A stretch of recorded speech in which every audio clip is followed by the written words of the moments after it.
Nesse vídeo aqui eu vou explicar para você a real diferença entre o analista e o cientista de dados para que você nunca mais tenha dúvida e principalmente não caia em golpes de pós-graduações ou cursos de pessoas por aí que dizem formar você para cientista de dados, mas na verdade estão te ensinando a profissão de analista de dados. Para isso, eu vou mostrar aqui as duas profissões, comparando elas sob o mesmo atributo. Então a gente vai fazer a diferenciação do analista e do cientista de dados baseado nos seguintes atributos. Eu vou analisar com você o objetivo de cada profissional, as tarefas diárias de cada um desses profissionais, as ferramentas que cada um utiliza e o salário inicial. Mas antes, se você gosta desse tipo de conteúdo, se inscreve no canal, deixa seu like para eu saber se você gosta dessas explicações sobre as profissões. Para eu explicar essas duas profissões para você, eu preciso dizer que eu já vivi as duas. Eu comecei a minha profissão como analista de BI e eu trabalhei em algumas empresas onde eu era o único cientista de dados ou eu era o primeiro contratado na área de dados. Então eu já trabalhei com análise de dados, eu já trabalhei como cientista de dados, eu já trabalhei como engenheiro de dados, eu já trabalhei como engenheiro de machine learning, eu já fiz modelagem como engenheiro de analytics. Então eu já passei por as tarefas desses profissionais muitas e muitas vezes em vários projetos, antes mesmo desses profissionais estarem sendo contratados. Então eu consigo explicar para você do ponto de vista mesmo prático como que é a diferenciação entre esses profissionais. Quando a gente vai analisar um profissional, ou a gente vai entender o que cada um faz, se você conseguir entender o motivo pelo qual aquele profissional foi contratado, você consegue diferenciar qualquer profissional que você veja pela frente. Porque o profissional ele só é criado para resolver um tipo de problema, para fazer um tipo de tarefa. E as pessoas dão um título para ele. Se você entender essa história, ou o porquê esse profissional ele existe para resolver que tipo de problema, você consegue diferenciar todos eles. Por exemplo, o analista e o cientista. Qual é o objetivo desses dois profissionais? O objetivo do analista de dados é responder perguntas de negócio olhando para o passado. Vamos falar um pouquinho sobre esse ponto aqui, olhando dois itens. O primeiro é perguntas de negócio. O que é pergunta de negócio, Meigron? Pergunta de negócio é simplesmente quando a pessoa chega na sua mesa e fala assim para você: Meigron, pega os dados para mim de marketing do dia de ontem. Meigron, faz um relatório para eu mandar para o meu chefe, por exemplo, falando sobre as vendas do último mês. Meigron, você consegue puxar os dados lá do atendimento para saber quantas reclamações a gente teve no dia de ontem? Meigron, você consegue puxar os dados lá do financeiro para saber qual foi o nosso custo de marketing no último mês? Sabe essas demandas que as pessoas chegam para você na sua mesa e te pedem alguma coisa?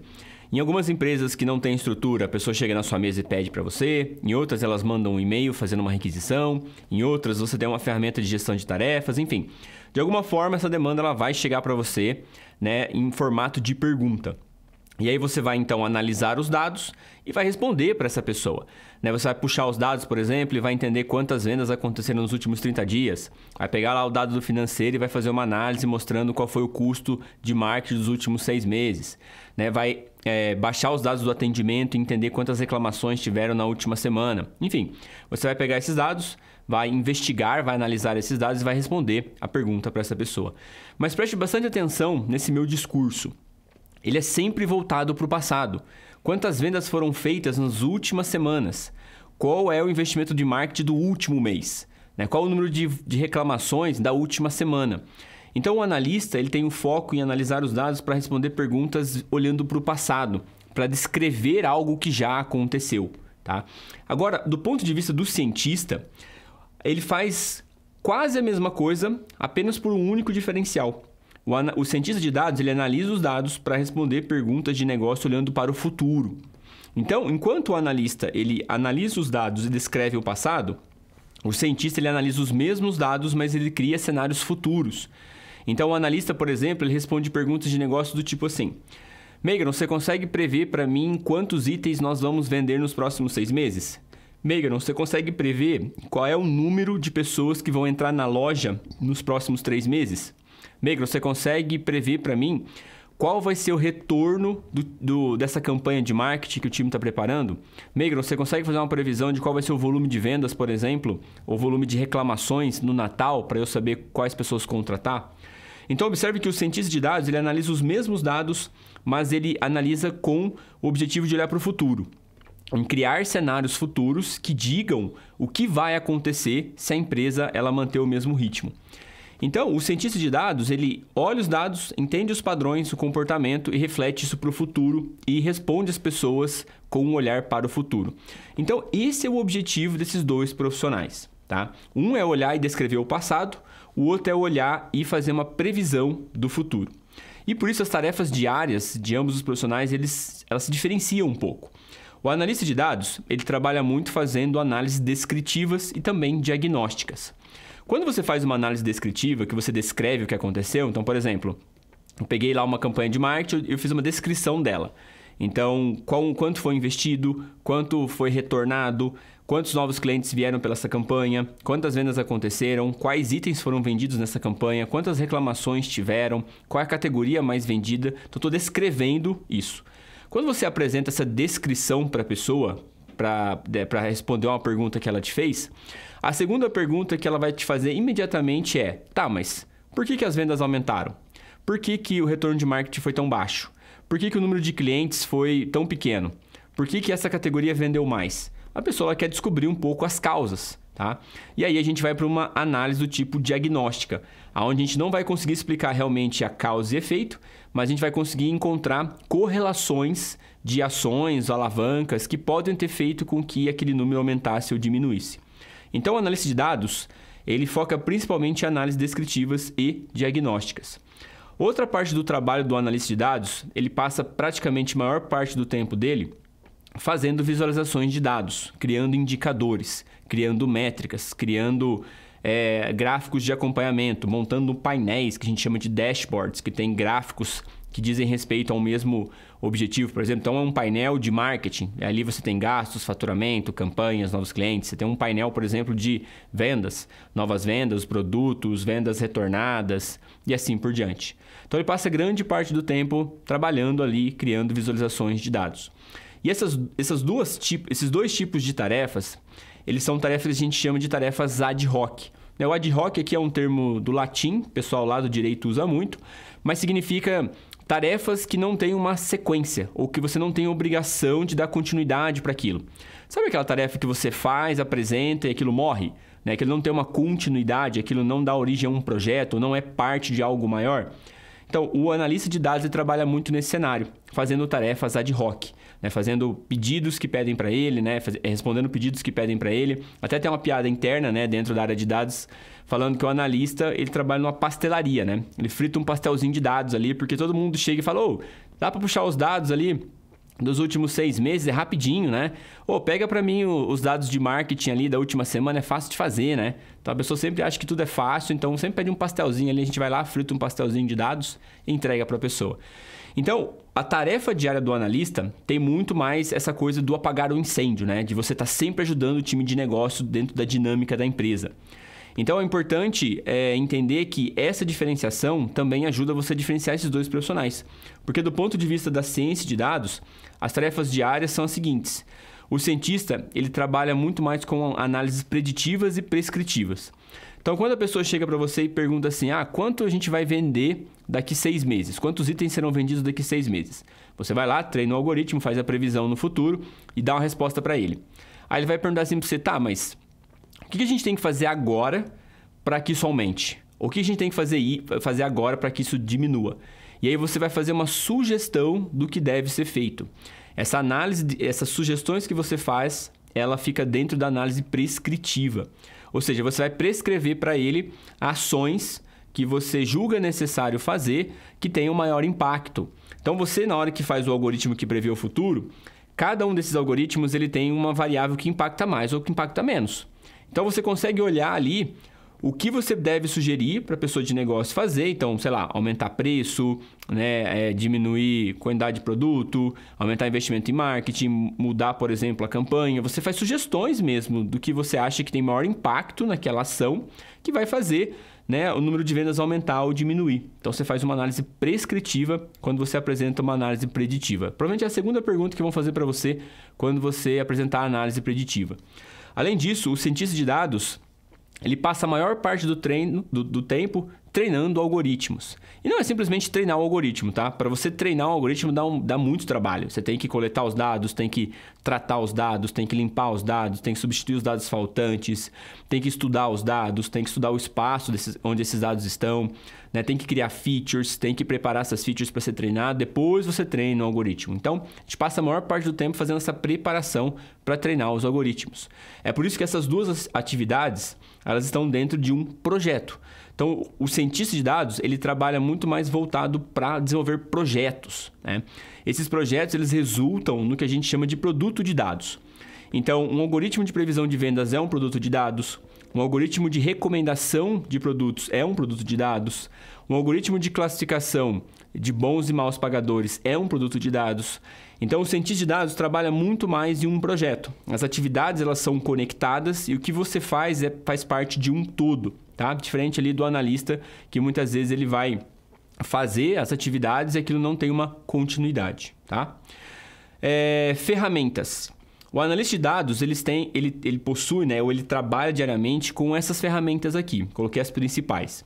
Excel, para poder tratar e analisar os dados. SQL, para poder coletar os dados de uma base de dados, se ele tiver permissão de acesso ao banco de dados. O banco de dados, para você entender como fazer essa coleta de dados. Também como fazer a inserção dos dados no banco de dados para você guardar resultados da sua análise, por exemplo. Power BI, que é uma ferramenta de visualização, uma das mais famosas que a maioria das empresas elas acabam comprando, porque é da Microsoft e é prima do Excel, né? Então, como a maioria das empresas tem Excel, Power BI é naturalmente uma segunda escolha, tá? Estatística é muito importante para fazer análise diagnóstica, principalmente, porque tem tudo a ver com associação e correlação. E você precisa aprender um pouquinho de storytelling, né? Se comunicar mesmo com as pessoas. Você não precisa ser o engraçadão da sala, né? O Silvio Santos, né? O pai da comunicação na sua empresa. Você só precisa comunicar o teu resultado de maneira efetiva, simples e direta. E para isso você tem uma estrutura para seguir. Então, aprendeu isso, você vai conseguir se dar bem na comunicação, porque você vai apresentar o seu trabalho várias vezes, né, ao longo dos seus projetos. Então, é muito importante saber se comunicar. Em relação aos cientistas de dados, as ferramentas que os cientistas de dados mais usam no dia a dia são as seguintes. Python, para tratar, analisar os dados, aplicar os algoritmos, fazer métodos estatísticos, né, produtizar, fazer várias coisas automáticas e assim por diante. SQL, para coletar os dados do banco de dados. O próprio banco de dados, né, para você saber coletar os dados e também inserir dados ali. Machine Learning, que é a principal ferramenta que difere o cientista do analista de dados, porque é um conjunto de algoritmos que são capazes de entender comportamentos passados, identificar tendências e conseguir replicar isso para o futuro com um certo ajuste para criar cenários futuros que eu acabei de dizer para você. E se você pegar o algoritmo de Machine Learning e olhar dentro dele, você vai conseguir saber quais foram as alavancas que fazem aumentar e diminuir. E é daí que sai a análise prescritiva. Além disso, trabalha com estatística descritiva, assim como o analista de dados para descrever o cenário, mas também tem estatística inferencial, tanto para fazer a mensuração daquilo que é incerto, então, ou seja, a medida da incerteza sobre alguns parâmetros que você vai fazer inferência, e também para fazer a diferenciação de grupos, que é o teste AB que a gente chama. Para você avaliar um teste AB, você precisa da estatística inferencial. Então, tem a estatística bayesiana também, que é bem legal você aprender. Além disso, tem o storytelling, porque você, como cientista de dados, vai ter que se comunicar também. O Git, para poder tornar os seus projetos versionados. GCP e AWS, que são serviços em nuvem. A GCP é serviço de nuvem da Google e a AWS é serviço de nuvem da Amazon. Para você, tem alguns serviços de machine learning lá muito bons que você precisa aprender, porque as empresas elas usam esses serviços dentro da empresa, né, para fazer algumas tarefas. E aprender um pouquinho de ambiente virtual, para você conseguir isolar os seus projetos e conseguir compartilhar os seus projetos com outras pessoas para que eles deem continuidade também. Então, essa aqui é a caixa de ferramentas do cientista de dados. É um pouco maior que a caixa do analista de dados, devido ao seu objetivo, né, de criar cenários futuros e não só descrever o passado. E aqui tem um parênteses muito importante que eu preciso trazer para você, tá? A primeira coisa é o seguinte: o cientista de dados, ele também precisa saber, por exemplo, Excel. Muitas vezes você vai receber uma pergunta de negócio, a pessoa vai chegar para você é cientista de dados, ela vai falar assim: Meigron, pega para mim os dados de ontem de vendas. Você não pode falar para ele assim: não vou fazer isso porque eu sou cientista de dados, eu quero só prever o futuro. Não é assim que funciona. Você vai ajudar a pessoa. E aí, quando você vai ajudar essa pessoa, você não precisa pegar, por exemplo, uma ferramenta do Python para fazer toda uma análise. A pessoa só quer saber os dados de ontem. Então, você baixa o dado ali, coloca no Excel, faz uma tabela dinâmica, gera o número para ele e manda para ele. Então, você tem que saber dosar também. Qual ferramenta você vai usar para cada tipo de trabalho, para você ganhar tempo, né? Para você conseguir entregar mais rápido. Não vale a pena ficar matando uma formiga com uma bazuca a todo momento. Então, você tem que saber dosar isso. Então, eu quero dizer que você, como cientista, você pode fazer trabalhos como analista também. E o analista também pode fazer trabalhos como cientista, não tem problema nenhum. Só que aqui tem uma distinção muito clara, que é a seguinte. Você pode saber todas as ferramentas do cientista de dados, você pode ter sido contratado como cientista de dados, mas você está atuando como analista de dados. O inverso também acontece. Você foi contratado como analista de dados, você sabe as ferramentas do analista, você está estudando as ferramentas do cientista, mas você atua como um analista de dados, ou, dependendo do seu trabalho, as pessoas vão pedir para você atuar como cientista de dados. E qual que é o problema que isso gera? Se você foi contratado como cientista de dados, por exemplo, e as suas tarefas são tarefas de um analista de dados, ou seja, você passa a maior parte do tempo no Excel e no Power BI limpando dado e fazendo indicadores. Quando você for buscar um novo emprego para ganhar mais, para aumentar o teu salário, ou para você subir de nível, né, para você ir para sênior ou para você ir para coordenador, as pessoas da outra empresa, elas vão avaliar você como cientista de dados. Porque é o que está escrito no seu currículo, é o que está escrito na sua carteira. Só que o teste que eles vão aplicar em você é um teste para cientista de dados. E se você passa a maior parte do tempo no seu trabalho atuando como analista de dados, você não vai desenvolver experiência suficiente para conseguir passar no seu processo seletivo. Então você pode ficar preso na sua empresa, porque você não está desenvolvendo habilidades da sua profissão. Você está tapando o buraco, por exemplo, de um outro profissional. Então você está atuando muito mais como analista, né, mesmo tendo sido contratado como cientista. E o inverso também é válido. Você é cientista, foi contratado para isso, mas você começou a estudar, né, começou a aprender Python, serviços em nuvem, machine learning, e está começando a fazer alguns algoritmos de previsão, algumas coisas assim. E muitas vezes a empresa, ela está pedindo para você atuar como cientista, mas você sendo analista e ganhando o salário de analista. Então você precisa ou reajustar o teu salário, mudar para outra profissão e reajustar o salário, porque a diferença é grande, salarial, ou você tem que mudar de empresa, porque você está atuando como um outro profissional. Então tem que tomar muito cuidado com isso, né? Qual é a profissão que você foi contratado? Qual é o que você está realmente atuando na empresa? Porque muitas vezes a empresa ela não se importa com isso, ela fica pedindo coisas que muitas vezes está fora do teu escopo de trabalho. E aí ou você está fazendo mais e ganhando menos, ou você está fazendo uma coisa diferente do que você foi contratado, e aí quando você for para uma outra empresa, você vai ter que explicar a experiência que você teve, você vai explicar a experiência de um outro profissional. E assim vai ficar muito mais difícil para você trocar de emprego, mudar de empresa. Então toma muito cuidado com isso, tá? Vou fechar o parênteses aqui para a gente voltar. E aí, comparando esses dois profissionais em termos salariais, tá? O salário inicial do analista de dados, hoje no mercado, gira em torno aí de 3.000 a 4.200. E do cientista de dados, em torno de 4.500 a 5.500. Né? Então, o salário inicial do cientista e também a projeção de carreira dele, salarialmente, é maior. Porque a caixa de ferramentas dele é maior e porque o valor que ele entrega também é maior. Né? É muito mais importante você entregar, por exemplo, uma previsão do futuro e tomar decisão agora no presente para evitar do que algo aconteça, do que você descrever algo que já aconteceu. Então, os salários dos profissionais ele é proporcional ao quanto de valor você entrega para a empresa. E o valor que você entrega para a empresa depende das ferramentas que você tem. Então, o caminho é muito simples. Aprende ferramentas novas, gera mais valor e aumenta o salário. Não tem segredo. Eu vou deixar aqui na descrição desse vídeo a formação profissional em analista de dados e a formação profissional em cientista de dados da escola EAD, chamada Comunidade Destiny, onde eu sou professor, que prepara profissionalmente pessoas para atuar nessas áreas. Além disso, se você tem dúvidas sobre se você quer atuar como analista ou como cientista, eu vou deixar o link de um quiz aqui para você, que a gente preparou para fazendo algumas perguntas e também direcionando você para como é o seu perfil para cada uma dessas duas profissões aqui. Faz o quiz lá que ele vai ajudar você. E se você quiser algo mais prático ainda, eu vou deixar o link de uma microformação com preço super acessível para você já pegar um pouco das tarefas práticas desses profissionais e entender realmente se você gosta de fazer aquilo na prática.